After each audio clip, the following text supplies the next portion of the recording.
എന്റെ പ്രിയപ്പെട്ട മക്കളെ, സ്നേഹത്തിന്റെ കപടമായ പഞ്ചസാര വെള്ളത്തിൽ മുക്കിയ കപടമായ പ്രണയത്തിന്റെ കനികളുമായി നിങ്ങളെ കാത്തിരിക്കുന്നുണ്ട് ചുറ്റുഭാഗത്തും ചതിയന്മാർ. ഒരു നോട്ടം കൊണ്ട്, ഒരു മൂളലുകൊണ്ട്, ഒരു നിശബ്ദത കൊണ്ട്, ഒരു ചിരി കൊണ്ട് ആ വിഷത്തിന് നിങ്ങൾ അടിമകളായാൽ തിരിച്ചു പോരാൻ പറ്റാത്ത വിധം ജീവിതത്തിന്റെ പരാജയത്തിലേക്ക് നിങ്ങൾ പോകും. ഞാൻ നിങ്ങൾക്കൊരു കഥ പറഞ്ഞു തരട്ടെ. കഥ തൃശൂർ ജില്ലയിലെ ഒരു കോളേജിലെ സീനിയർ അധ്യാപിക തന്റെ പെൺകുട്ടികൾക്ക് പറഞ്ഞു കൊടുത്ത കഥയാണ്. ആ കഥ ഞാൻ നിങ്ങൾക്ക് കൂടി ഒന്നുകൂടി ആവർത്തിക്കാൻ ചുരുക്കി, എന്റെ സമയത്തിന്റെ കുറവുള്ളത് കൊണ്ട് ഞാൻ ആ കഥ ചുരുക്കി പറയാൻ. ആ അധ്യാപിക ഒരു കോളേജിലെ പ്രൊഫസറാണ്.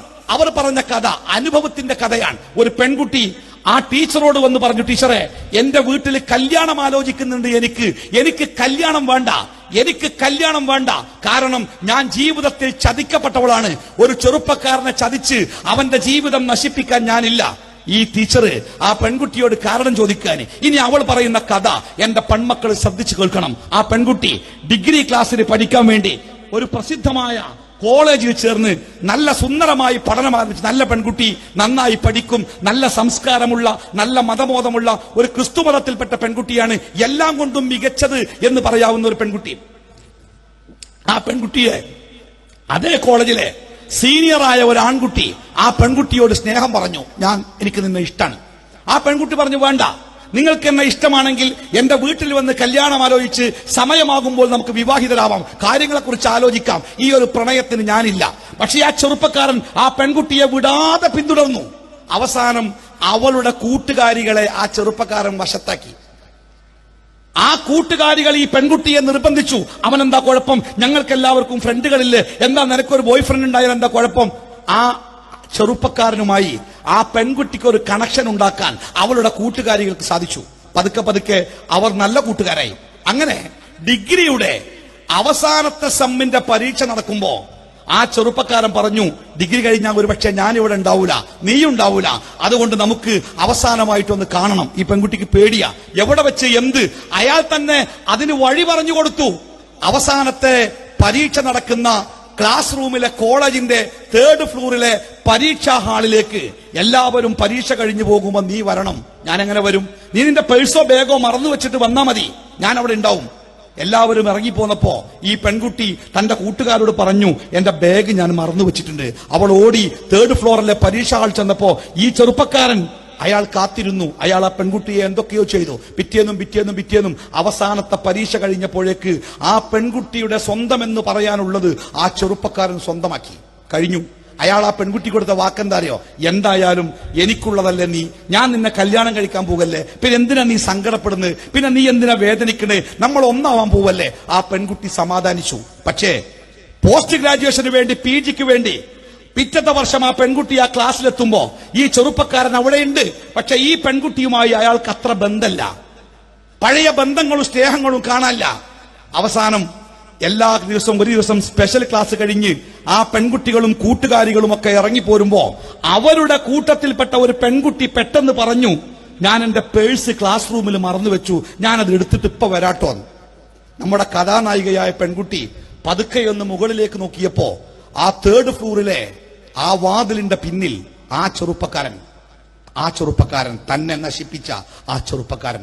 ഈ പെൺകുട്ടിക്ക് ബോധ്യമായി താൻ ചതിക്കപ്പെട്ടിരിക്കുന്നു. ഇനിയൊരു ചെറുപ്പക്കാരനെ, എന്നെ വിവാഹം കഴിക്കാൻ വരുന്ന ഒരു ചെറുപ്പക്കാരൻ, ഒരുപാട് സ്വപ്നങ്ങളുമായി എന്റെ ജീവിതത്തിലേക്ക് കൂട്ടിക്കൊണ്ടുപോകാൻ വരുന്ന ചെറുപ്പക്കാരൻ, ആ ചെറുപ്പക്കാരനെ ഞാൻ ചതിക്കുകയില്ല. അയാൾ പ്രതീക്ഷിക്കുന്നത് എന്റെ അടുത്തില്ല, ഞാൻ കരിമ്പിൻ ചണ്ടിയാണ്. അതുകൊണ്ട് ടീച്ചറെ, എന്റെ അച്ഛനോട് പറയണം എനിക്ക് വിവാഹം വേണ്ട എന്ന്. എന്റെ പ്രിയപ്പെട്ട പെൺമക്കളെ, വല്ലാത്ത സ്വാതന്ത്ര്യത്തിന്റെ കാലത്താണ് നിങ്ങൾ ജീവിക്കുന്നത്. ബൈക്കുകളിലും കാറുകളിലും ക്ലാസ്സിലേക്കാണെന്ന പേരിൽ, അല്ലെങ്കിൽ സ്പെഷ്യൽ ക്ലാസ്സിലാണെന്ന പേരിൽ, പരീക്ഷക്കാണെന്ന പേരിൽ സ്കൂളിലേക്ക് വരുമ്പോൾ വഴിയോരത്ത് നിർത്തിയിട്ട ബൈക്കിലും കാറിലുമായി നിങ്ങളെ കൂട്ടിക്കൊണ്ടുപോയി ഒരു രസത്തിന് വേണ്ടി, ഒരു നാരങ്ങ വെള്ളം കുടിക്കാൻ, ഒരു ഐസ്ക്രീം കഴിക്കാനെന്ന വ്യാജേന നിങ്ങളെ കൂട്ടിക്കൊണ്ടുപോയി അവസാനം നിങ്ങൾക്ക് പ്രതിഷേധിക്കാൻ പോലും കഴിയാത്ത വിധം നിങ്ങളെ കുടുക്കിലേക്ക് തള്ളിയിട്ട് നശിപ്പിച്ച് അവസാനം സങ്കടത്തിന്റെ ഏറ്റാൻ പറ്റാത്ത ഭാണ്ഡക്കെട്ടുമായി നിങ്ങൾ വീട്ടിലേക്ക് തിരിച്ചു വരുമ്പോൾ കുറിച്ചു വെച്ചോളൂ, ഓർമ്മയുണ്ടെങ്കിൽ കുറിച്ചു വെച്ചോളൂ. ജീവിതാവസാനം വരെ നിങ്ങളെ വേട്ടയാടും ഈ ചിന്തകൾ. ഞാൻ നശിച്ചത്, എന്നെ നശിപ്പിച്ചത്, അവൻ എന്നെ ചതിച്ചത്, അവൻ എന്നെ നശിപ്പിച്ചത് ഒരിക്കലും മറക്കാതെ നിങ്ങൾ ജീവിതാവസാനം വരെ ഒരു കുടുംബമായി ജീവിക്കുമ്പോൾ പോലും സ്നേഹമുള്ള ഭർത്താവിന്റെ മുഖത്തേക്ക് ശരിക്കൊന്നും നോക്കാൻ പോലും കഴിയാതെ കുറ്റബോധം വേട്ടയാടി ജീവിക്കുന്നവരായിട്ട് നിങ്ങൾ മാറും. അതുകൊണ്ട് മക്കളെ, എന്റെ പ്രിയപ്പെട്ട മക്കളെ, നിങ്ങൾ പാവങ്ങളാണ്. എന്റെ പെൺമക്കളോട് പറയാ, നിങ്ങൾ പാവങ്ങളാണ്. ചതിയുടെ ഒരക്ഷരം പോലും അറിയാത്ത പാവങ്ങളാണ്. ഒരു ഐസ്ക്രീമിലൂടെ, ഒരു ചോക്ലേറ്റിലൂടെ, ഒരു മിസ് കോളിലൂടെ, ഒരു ചിരിയിലൂടെ, ഒരു ചേർത്തു നൃത്തത്തിലൂടെ, ഒരു കണ്ണിലൂടെ, ഒരു നോട്ടത്തിലൂടെ നിങ്ങളുടെ ജീവിതത്തെ എടുത്തുകൊണ്ടുപോകാൻ സാധിക്കുന്ന ഏറ്റവും കഴിവുള്ള തന്ത്രജ്ഞന്മാരായ ചതിയന്മാർ നാടുവാഴുന്ന ഈ കാലത്ത്, നിങ്ങളുടെ ചുറ്റുഭാഗത്തും വലവിരിച്ച് കാത്തിരിക്കുന്ന കാലത്ത് മക്കളെ, നിങ്ങളെ ശ്രദ്ധിക്കാൻ നിങ്ങളുടെ മാതാപിതാക്കളുടെ കണ്ണുകൾ പോരാ, നിങ്ങളെ ശ്രദ്ധിക്കാൻ നിങ്ങളുടെ അധ്യാപകരുടെ ശ്രദ്ധ പോരാ, നിങ്ങളെ ശ്രദ്ധിക്കാൻ പോലീസ് ഡിപ്പാർട്ട്മെന്റുകളും കോടതികളും പോരാ. മക്കളെ, നിങ്ങളെ ശ്രദ്ധിക്കാൻ നിങ്ങൾ മാത്രമാണ് ഉണ്ടാവേണ്ടത്. നിങ്ങൾ മാത്രമാണ് ഉണ്ടാവേണ്ടത്. നിങ്ങളൊരു അതിർത്തി വരക്കണം.